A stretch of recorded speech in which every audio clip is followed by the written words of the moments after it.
Hello student, आज हम discuss करेंगे अर्थ के ऊपर जो लाइफ फॉर्म हुई है वो कैसे फॉर्म हुई है। ठीक है, किस प्रकार से हम ओरिजिन हुए, ह्यूमन बींग्स कैसे फॉर्म बने हैं। ठीक है, और अदर ऑर्गेनिजम्स की जो डेवलपमेंट है, इवोल्यूशन है, कैसे एक स्मॉल मॉलिक्यूल से बने हैं। ठीक है, तो हम स्टार्टिंग से बात करेंगे, जब अर्थ फॉर्म हुई थी उस टाइम से बात करेंगे कैसे एक यूकैरियोटिक सेल फॉर्मेशन होती है। ठीक है, यूकैरियोटिक सेल तक, यूकैरियोटिक सेल बन गई उसके बाद इवोल्यूशन आपको पता ही है, लेकिन जो यूकैरियोट फर्स्ट सेल बनी वो कैसे बनी, और उसके अंदर सबसे बड़ी बात ये है कोई भी सुपर नेचुरल पावर या सुपरफिशियल पावर हम बोल सकते हैं गॉड का कोई इन्वॉल्वमेंट नहीं है। मतलब कह सकते हैं भगवान का कोई इन्वॉल्वमेंट नहीं, केवल साइंस ही इसमें रिस्पॉन्सिबल है। और यही रीज़न है साइंस किसी भी नेचुरल पावर को नहीं मानती है। ठीक है, तो हम डिस्कस करते हैं Oparin and Haldane concept. Most important concept है, इसके अकॉर्डिंग हम पता लगा है कि अर्थ पे जो लाइफ ओरिजिन हुई है उसके अंदर गॉड एग्जिस्ट नहीं करते। गॉड का कोई इन्वॉल्वमेंट नहीं, केवल केमिकल इवोल्यूशन है, केमिकल्स की रिएक्शंस हैं, उन रिएक्शंस के द्वारा ये फॉर्म हुआ है। वीडियो कुछ लंबी हो सकती है लेकिन आपको पूरी देखनी है अगर जानना है लाइफ कैसे ओरिजिनेट हुई तो। ठीक है, तो स्टार्टिंग करते हैं। एटॉमिक स्टेज की कुछ स्टेज हैं जिसके अकॉर्डिंग हम बताएंगे कि लाइफ कैसे ओरिजिन हुई है। तो फर्स्ट वन क्या है, एटॉमिक स्टेज। तो अबाउट 4.5 बिलियन ईयर एगो। ठीक है, 4.5 to 4.6 बिलियन ईयर एगो की बात है ये। ठीक है, इस टाइम पीरियड के अंदर, मतलब एगो के टाइम पीरियड के अंदर हमें पता लगा कि जो अर्थ है वो कैसी एक प्रकार की एक फायरबॉल है। ठीक है, मतलब एक आग का गोला है जिसके अंदर सब कुछ पिघला, मतलब टोटली आग ही आग है उसके अंदर। तो इसके अंदर क्या चीज़ प्रेजेंट थी तो मैं बताता हूँ, मेटल्स प्रेजेंट थे यहाँ पे। कुछ मेटल्स का हम डिस्कस करते हैं, जैसे हैवी मेटल्स। जो हैवी मेटल्स थे वो मोल्टन स्टेज के अंदर प्रेजेंट थे। कौन कौन से ये भी देखते हैं, कौन से, आयरन, निकल, कॉपर, ठीक है, जिंक, मैग्नीज और कोबाल्ट। ये हैवी एलिमेंट थे जो अर्थ कोर के अंदर प्रेजेंट है, मोल्टन स्टेज के अंदर, जो आज भी हमारे मोल्टन स्टेज के अंदर मिलते हैं। जब भी वोल्केनिक इवेपोरेशन होता है कोबाल्ट निकल बाहर आते हैं। ठीक है, और फिर कुछ लाइट मेटल्स थे, like silicon, sodium, potassium, chlorine, iodine. Non metals, metals non element की बात करते हैं, मैग्नीशियम, एल्यूमिनियम। ये जो एलिमेंट थे, ठीक है, ये आउटर में जो कोर थी, अर्थ की जो कोर थी उसके अंदर ये प्रेजेंट थे। ये भी मोल्टन स्टेज के अंदर, क्योंकि आग है उसके अंदर, सीधी सी बात ये है। कुछ फ्री एलिमेंट भी प्रेजेंट है हमारे पास, हाइड्रोजन, कार्बन, नाइट्रोजन, ऑक्सीजन। ठीक है, ये फ्री एलिमेंट प्रेजेंट थे। और सबसे ज़्यादा अगर बात करते हैं उस टाइम के ऊपर, 90% हमारे पास क्या प्रेजेंट थी, हाइड्रोजन। ठीक है, अब धीरे धीरे जो रिवोल्यूशन रोटेशन दोनों हो रहे हैं उसकी वजह से जो अर्थ है वो थोड़ी थोड़ी ठंडी होती है, जिसकी वजह से लाइफ फॉर्मेशन होते रहे। अभी बताते हैं कैसे क्या हुआ। तो सेकंड स्टेप में क्या है, molecular weight of organic of simple inorganic compound. देखो, स्टार्टिंग के अंदर जो हाइड्रोजन थी उसने रिएक्शन किया ऑक्सीजन के साथ और H2O फॉर्म किया, लेकिन हाई टेम्परेचर होने के कारण किस फॉर्म में थे, वेपर की फॉर्म में थे। ठीक है, अब वेपर फॉर्म है तो मतलब क्या है कि गैसेस के, हम गैस लिख सकते हैं यहाँ पे, गैसेस के रूप में था। ठीक है, अगर हाइड्रोजन रिएक्शन कर लिया था ऑक्सीजन के साथ तो इसके साथ मतलब ये है कि यहाँ पे हाइड्रोजन रिएक्शन कर लिया, इसका मतलब क्या है, फ्री ऑक्सीजन अपसेंट। ठीक है, ऑक्सीजन जो फ्री थी एटमॉस्फेयर के अंदर वो क्या हो गई, अपसेंट, वो प्रेजेंट ही नहीं थी, फ्री। ठीक है, और इसी वजह से जो starting early age of the earth है उस टाइम पे ऑक्सीजन अपसेंट थी। ठीक है, तो स्टार्टिंग अगर एलिमेंट की बात करते हैं तो हमारे जो क्या फॉर्मेशन बनते हैं, NH3 मॉलिक्यूल, क्योंकि हाइड्रोजन है वो नाइट्रोजन साथ रिएक्शन करेगा। तो फर्स्ट इनऑर्गेनिक एलिमेंट की अगर बात आती है, फर्स्ट इनऑर्गेनिक एलिमेंट तो कौन सा है अपना, NH3। ठीक है, अब ये कैसे बने, क्वेश्चन तो ये भी आता है ना, कैसे बने, फॉर्मेशन हुआ ये। तो इनकी जो केमिकल है, क्योंकि हाई टेम्परेचर था, हाई टेम्परेचर की वजह से जो हाइड्रोजन हुआ एक्टिवेट हुआ, हाइड्रोजन नाइट्रोजन ऑक्सीजन तो आपस में इंट्रैक्शन हुआ, जिसकी वजह से केमिकल कंपाउंड बने, सिंपल केमिकल कंपाउंड। ठीक है, अब नेक्स्ट में बात करते हैं origin of early organic compound. ये तो क्या था, इनऑर्गेनिक कंपाउंड। अब ऑर्गेनिक कंपाउंड की बात करते हैं तो पहले मैं बता देता हूँ। फर्स्ट और ऑर्गेनिक कंपाउंड था अपना मीथेन। ठीक है, फर्स्ट ऑर्गेनिक कंपाउंड क्वेश्चन पूछ लिया जाता है तो उसमें बता सकते हो। और फिर किससे फॉर्म हुआ ये भी पूछा, तो मेटल कार्बाइड थी, जो मेटेलिक कार्बाइड थी, कार्बाइड्स, ठीक है, उनके साथ किसका रिएक्शन हुआ, हाइड्रोजन का रिएक्शन हुआ, तब हमारा जाके अपना क्या बना है, मीथेन, मेटल कार्बाइड्स के साथ मिलके। ऐसे हमारे क्या थे, मेटेलिक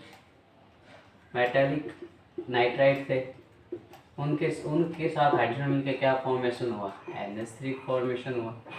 ठीक है, तो ये बात है, मतलब NH3 CH3 बने, तो मेटेलिक कार्बाइड्स आए कहाँ से। अब क्वेश्चन ये भी है, क्योंकि जब वॉल्केनिक इवेपोरेशन हो रहे थे बार बार, वॉल्केनिक इरप्शन के कारण जो लिथोस्फीयर के ऊपर ये फॉर्म आए, लिथोस्फीयर के ऊपर बाहर आए, मतलब अर्थ की जो अर्थ क्रस्ट था, मतलब जो अंदर का जो कोर था, वॉल्केनिक इवेपोरेशन हो के कहाँ पे आए, अर्थ क्रस्ट के ऊपर, तब जाके रिएक्शन हुई और तब फॉर्मेशन बने हमारे मीथेन और अमोनिया। ठीक है, और इस केस के अंदर अगर टेम्परेचर की बात करते हैं इस टाइम के अंदर, तो इस टाइम पे अराउंड टेम्परेचर कितना था, 100 डिग्री सेल्सियस। ठीक है, 100 डिग्री सेल्सियस था। अब हमारे पास जो कंपाउंड थे, हमारे पास कौन कौन से कंपाउंड है, CH4, NH3, ठीक है, और कौन सा CO2, H2O। ठीक है, अब H2O जो गैसेस के रूप में था, वो क्या हुआ, 100 डिग्री टेम्परेचर होने का वो धीरे धीरे और स्लो होने लगे, जिसके वजह से मतलब और डाउन आया तो क्या बनी, बारिश, रेन, कंटिन्यू रेन फॉर्मेशन हुई विथ इलेक्ट्रिक आर्क, मतलब इलेक्ट्रिसिटी या लाइटनिंग जिसको बोल सकते हैं, यहाँ पे बेस्ट रहेगा लाइटनिंग। हैवी लाइटनिंग के कारण ऐसा हो रहा था, कंटिन्यू रेन हो रही थी। ठीक है, जिससे क्या फॉर्मेशन हुआ, हमारे ओशियंस फॉर्मेशन हुए। ठीक है, अब ओशियंस मतलब वाटर फॉर्मेशन हो चुका है यहाँ पे। ठीक है, लेकिन अब तक कोई भी फ्री ऑक्सीजन प्रेजेंट नहीं थी, H2O बना था। ठीक है, फिर बात करते हैं origin of simple organic compound. Simple organic compound अब कौन कौन से होते हैं, अल्कोहल, एल्डिहाइड, ठीक है, इसके अलावा और ketone, amino acids, fatty acids. ठीक है, और अगर बात करते हैं तो नाइट्रोजन बेस बोल सकते हैं, नाइट्रोजन बेस, ग्लिसरॉल बोल सकते हैं, ग्लिसरॉल तो लिख लो, ये इम्पोर्टेंट है, ग्लिसरॉल को पॉलीसैकेराइड फॉर्मेशन में हेल्प करता है। तो ये हमारे क्या आते हैं, सिंपल कंपाउंड कैसे बने, फिर ये कि किसके हेल्प से बने, with the help of UV rays, X rays and lightning, electricity के कारण, इलेक्ट्रिक आर्क के कारण, इलेक्ट्रिक आर्क के कारण इनके अंदर क्या हुआ, रिएक्शन फॉर्मेशन हुई, जिसकी वजह से जो सिंपल कंपाउंड है उनके अंदर रिएक्शन हुए, उन रिएक्शंस के कारण क्या बना, alcohol, aldehyde, ketone, amino acid, fatty acid, glycerol. ठीक है, यूवी रेज एक्सेस को किस टाइम पे, स्टेटस पे, मतलब हमारा जो ओजोन लेयर थी वो एब्सेंट थी, मतलब क्या, यूवी रेज एक्सेस काफ़ी आते थे, कंटिन्यू रेनिंग हो रही थी, इसका मतलब लाइटनिंग आर्क हो रहा था, इलेक्ट्रिसिटी हो रही थी। तो इलेक्ट्रिसिटी होने के कारण चार्ज आया, चार्ज आने के पास आपस में क्लोज आए, क्लोज आने के कारण इनमें क्या बने, कंपाउंड फॉर्मेशन बने। ठीक है, और ये प्रूव भी किया था, किसने किया था, Miller experiment. Miller experiment most important है और नेक्स्ट वीडियो में डिस्कस करेंगे मिलर। तो मिलर एक्सपेरिमेंट क्या था, 1953 के अंदर एक केमिकल डेमोन्स्ट्रेशन करके फॉर्मेशन किया था कि हाँ लाइफ केमिकल इवोल्यूशन से हुई है। ठीक है, तो मिलर को बाद में डिस्कस करेंगे। तो नेक्स्ट कौन सा है, origin of complex compounds of biopolymers. ठीक है, अब ये कैसे बने, क्योंकि देखो पॉलीज इसमें इन्वॉल्वमेंट किस किस की होती है, पॉलीसैकेराइड्स हो गए। ठीक है, पॉलीसैकेराइड्स के अलावा क्या हो गए, न्यूक्लियोटाइड हो गए, न्यूक्लियोटाइड, न्यूक्लियोसाइड्स। ठीक है, ये हमारे क्या है, पॉली मतलब कॉम्प्लेक्स कंपाउंड है, जो किससे बने हैं, सिंपल ऑर्गेनिक कंपाउंड से। क्यों, किसकी हेल्प से बने, क्योंकि इनकी जो प्रोटीन्स थी, इनके पास चार्ज आ गया। ठीक है, चार्ज आ गया, चार्ज आने के मतलब एक के पास, किसी के पास पॉजिटिव, किसी के पास नेगेटिव, आपस में क्लोज हुए। ठीक है, और जिसके कारण में कंपाउंड फॉर्मेशन होने लगे। ठीक है, ये हुआ हमारा मतलब सिंपल बायोमोलिक्यूल्स। तो यहाँ तक अपना जितने भी हैं सब क्या है, केमिकल कंपाउंड्स की बात चल रही है। ठीक है, लेकिन जब इसके बाद formation of prebiotic structure, prebiotic structure मतलब जो फर्स्ट जिसके अंदर बोल सकते हैं कि डिवीजन एबिलिटी थी या कुछ था जिसकी वजह से लाइफ ओरिजिनेट हुई, या हम बोल सकते हैं कोकरवेट्स। ठीक है, कोकरवेट्स इम्पोर्टेंट है जिसकी वजह से मानते हैं कि हाँ इसकी वजह से फर्स्ट लाइफ अथवा वायरस फॉर्मेशन हुआ। अब कोकरवेट्स क्या था, मेन चीज़ तो यही है। ठीक है, तो मतलब ये हमारे जो पार्टिकल्स थे, मतलब जितने भी सिंपल जो ऑर्गेनिक कंपाउंड थे, ये कलेक्ट हुए। ठीक है, कहाँ पे कलेक्ट हुए, ओशियंस के अंदर। ठीक है, कलेक्ट टूगेदर। ठीक है, कलेक्ट टूगेदर हो गए ये मतलब, और ओशियंस किसके अंदर, in hot shops. In hot shop ये सब किस में चल रहा है, ओशियंस के अंदर चल रहा है। ठीक है, और जब ये कलेक्ट हुए आपस में, इन्होंने क्या बनाया, कोलाइडल पार्टिकल फॉर्मेशन की। ठीक है, कोलाइडल पार्टिकल बने। कोलाइडल पार्टिकल होने के साथ इनके पास भी क्या था, चार्ज फॉर्मेशन था। ठीक है, और वो क्या थे, कॉपरवेट्स। सिंपल अगर कोलाइडल पार्टिकल्स की बात करते हैं, हमारे क्या थे, कॉपरवेट्स थे। और ये इसका एक कॉपरवेट्स का एक नाम और दिया था, माइक्रोस्फेयर। ठीक है, माइक्रोस्फेयर किसने दिया था, सिडनी फॉक्स ने। सिडनी फॉक्स ने इसका नाम दिया था माइक्रोस्फेयर। ये बात किसकी कर रहा है, कॉकरवेट्स की बात कर रहा है। ठीक है, और सिडनी फॉक्स ने एक्सपेरिमेंटल प्रूव करके, सिडनी फॉक्स नहीं सॉरी हार्लेन ने एक एक्सपेरिमेंटल प्रूव करके दिखाया, आर्टिफिशियल कोलाइडल पार्टिकल बनाए किसकी हेल्प से, जिलेटिन प्लस गम, इनको मिलाकर उन्होंने कोलाइडल पार्टिकल फॉर्मेशन किया। और अगर आपको पता हो तो प्रोटोप्लाज्म होता है अपनी सेल के अंदर, वो भी एक्चुअली में क्या है, कोलाइडल पार्टिकल। ठीक है, तो मतलब क्या है, सीधे से कोलाइडल पार्टिकल ही है हमारा जो फॉर्मेशन हो रहा है, जिसकी वजह से फॉर्मेशन हो रहा है। तो कोलाइडल पार्टिकल सिस्टम फॉर्मेशन हुआ। ठीक है, कोकरवेट्स के अंदर। अब ये कलेक्ट हो गए, इसमें सब कुछ हो गया। अब इनमें चल क्या रहा था, मतलब इतना होने के बाद क्या फॉर्मेशन हो रहे थे। ठीक है, तो अब जो ये जो कोलाइडल जो पार्टिकल्स थे, इन्हीं के साथ साथ इनके अंदर प्यूरिन, पायरामिड, पेंटोस, शुगर। ठीक है, तो इनके साथ साथ मतलब क्योंकि और जो ऑर्गेनिक कंपाउंड है, प्यूरिन, पायरामिड्स फॉर्मेशन किया। ठीक है, डीएनए, आरएनए फॉर्मेशन की। ठीक है, डीएनए नहीं बोल सकते, मतलब हम आरएनए मॉलिक्यूल, न्यूक्लियोटाइड फॉर्मेशन किया है यहाँ पे। ठीक है, तो इनके साथ साथ इनकी डेवलपमेंट भी स्टार्ट हो गई थी, क्योंकि जब डीएनए मॉलिक्यूल थे, न्यूक्लियोसाइड आपस में मिलेंगे तो ये पार्टिकल फॉर्मेशन बनेंगे। ठीक है, तो ये सब किस में हो रहा था, प्रीबायोटिक स्ट्रक्चर, कोलाइडल स्ट्रक्चर के अंदर। कोलाइडल स्ट्रक्चर के पास डिवीजन एबिलिटी स्मॉल लेवल के ऊपर प्रेजेंट थी, मतलब वो आपस में डिवाइड हो सकते थे लेकिन स्मॉल लेवल। ठीक है, फिर बात करते हैं फॉर्मेशन ऑफ ईबायोट्स और फर्स्ट लाइफ। फर्स्ट लाइफ हम किसको मानते हैं, वायरस को मानते हैं। ठीक है, और इस वायरस का जो जेनेटिक मेटेरियल हम मानते हैं वो किसको मानते हैं, आरएनए, क्योंकि डीएनए पॉसिबल नहीं था। डीएनए रेप्लिकेशन के लिए हमें क्या चाहिए, एंजाइम्स चाहिए, और वो एंजाइम्स पॉसिबल्स नहीं है। ठीक है, मतलब स्टार्टिंग एज में कहीं डिस्कस ही नहीं है, तो इसका हम बोल सकते हैं आरएनए था, जिसमें आरएनए एंजाइम खुद फॉर्मेशन करके उन्होंने क्या किया, मतलब फॉर्मेशन किया, जिसकी वजह से आज हमारे पास क्या है, रिट्रोवायरस है। एक स्मॉल सिंपल रिट्रोवायरस, जैसे हम कोलाइडल पार्टिकल इकट्ठे हो गए जेनेटिक मटेरियल, अब इसके चारों तरफ फॉर्मेशन होना है। ठीक है, चारों तरफ जो लिपिड्स थी, पेंटोस शुगर, प्यूरिन, पायरामिड्स के हेल्प से यहाँ पे फॉर्मेशन होना लगे। तो ये जो एज थी, इस एज कौन से थे, 3.7 बिलियन ईयर है। इतनी पुरानी बात चल रही है, 3.7 बिलियन एगो वायरस के अंदर आरएनए फॉर्मेशन हुआ। इनके पास एक ऑटो कैटेलिक प्रॉपर्टी भी है, auto catalytic property.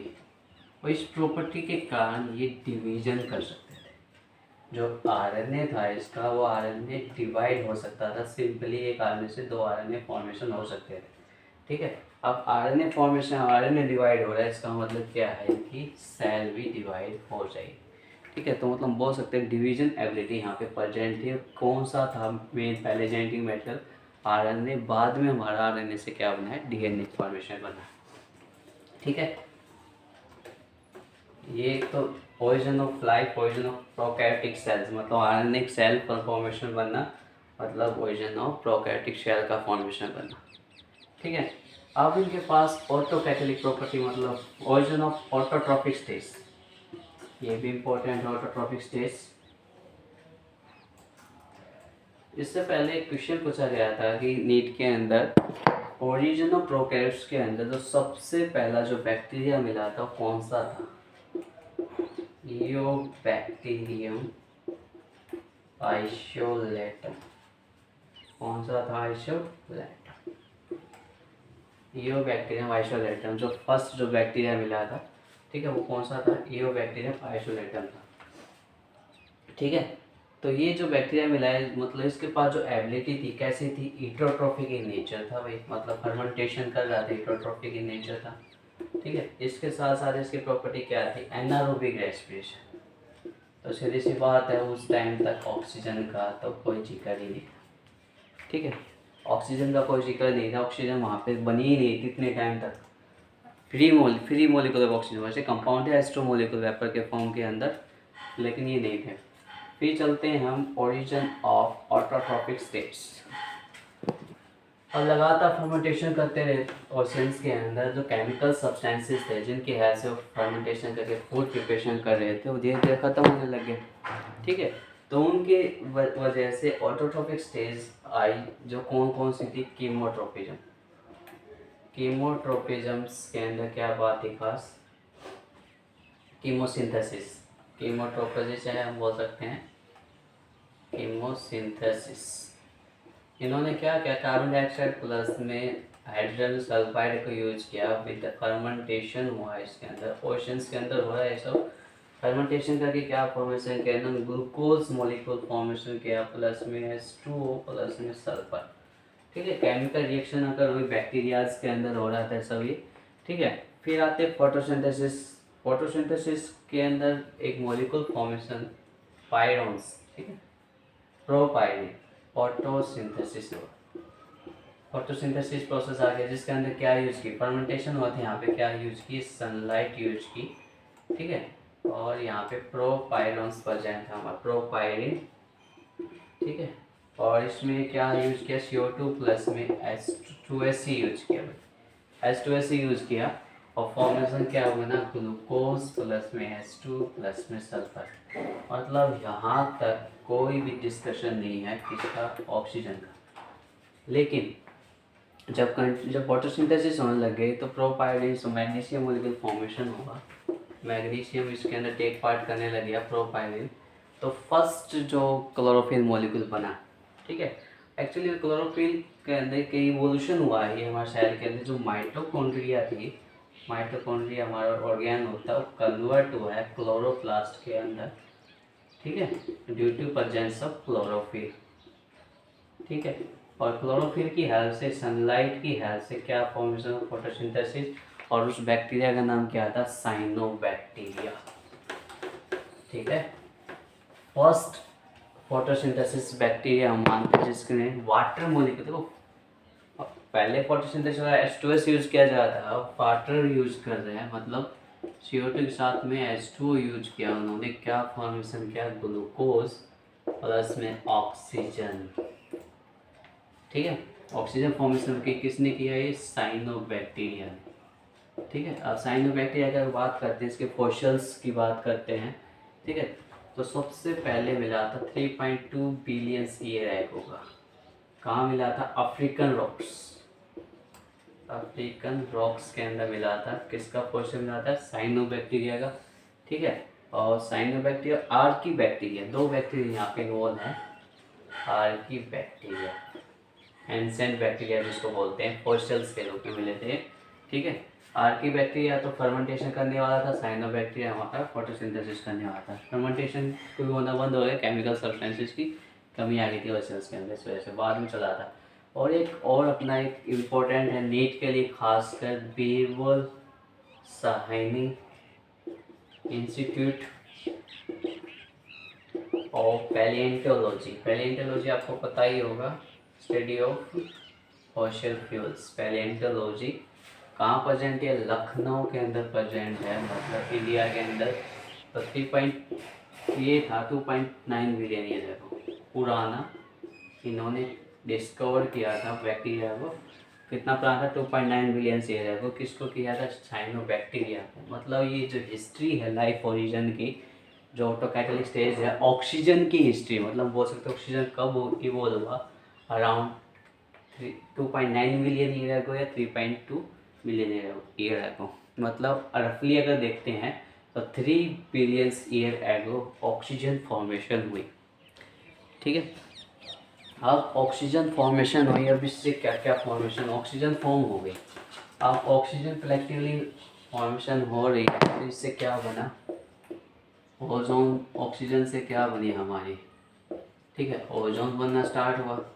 Ozone layer बनने का कारण क्या हुआ, जो यूवी रेज, एक्स रेज वो आने कम हो गए, इसका मतलब क्या है, अर्थ का जो टेम्परेचर है और डाउन चला गया। ठीक है, कंटिन्यू रेनिंग होने लगी, इसमें रेनिंग स्टार्ट हो रही थी। ठीक है, तो मतलब प्योर वाटर फॉर्मेशन होने लग गया। ठीक है, अब ये कंटिन्यू मतलब एक प्रकार से लाइफ की स्टार्टिंग हो गई, और जो हाइड्रोजन कंसनट्रेशन थी वो कम हो गई ड्यू टू ऑक्सीडेशन। तो किसने H2 फॉर्मेशन करना स्टार्ट कर दिया था। ठीक है, और कंपाउंड जैसे नाइट्रोजन डाइऑक्साइड, ठीक है, सल्फर डाइऑक्साइड, ये कार्बन डाइऑक्साइड, ये और मॉलिक्यूल फॉर्मेशन हो गया, ऑक्सीजन हाइड्रोजन के साथ रिएक्शन करने लगी।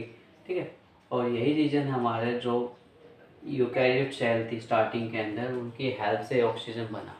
ठीक है, जिसकी वजह से आज हम एरोबिक रेस्पिरेशन कर पा रहे हैं। ठीक है, last one, origin of eukaryotic cell. Origin of eukaryotic cell देखो, इवोल्यूशन, ओपरेन हाल्टर ने बताया था कि जो प्रोकैरियोटिक सेल है, प्रोकैरियोटिक सेल से ही फॉर्मेशन बना with the help of mutation.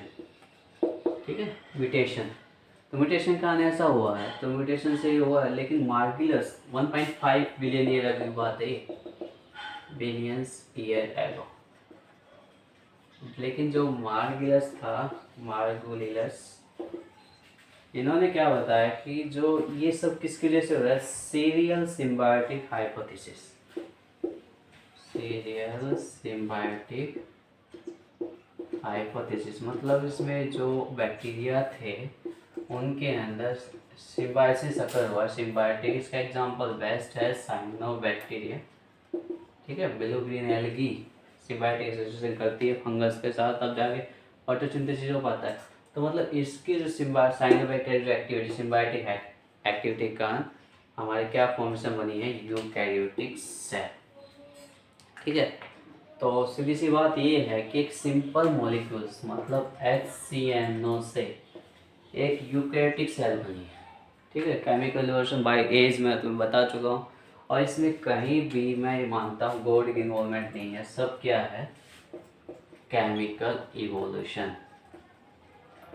ठीक है, और यही रीज़न है हमारी क्या फॉर्मेशन हुई है, लाइफ ओरिजिनेट हुई है, और किससे हुई, केमिकल इवोल्यूशन से। ठीक है, तो आज के लिए इतना ही।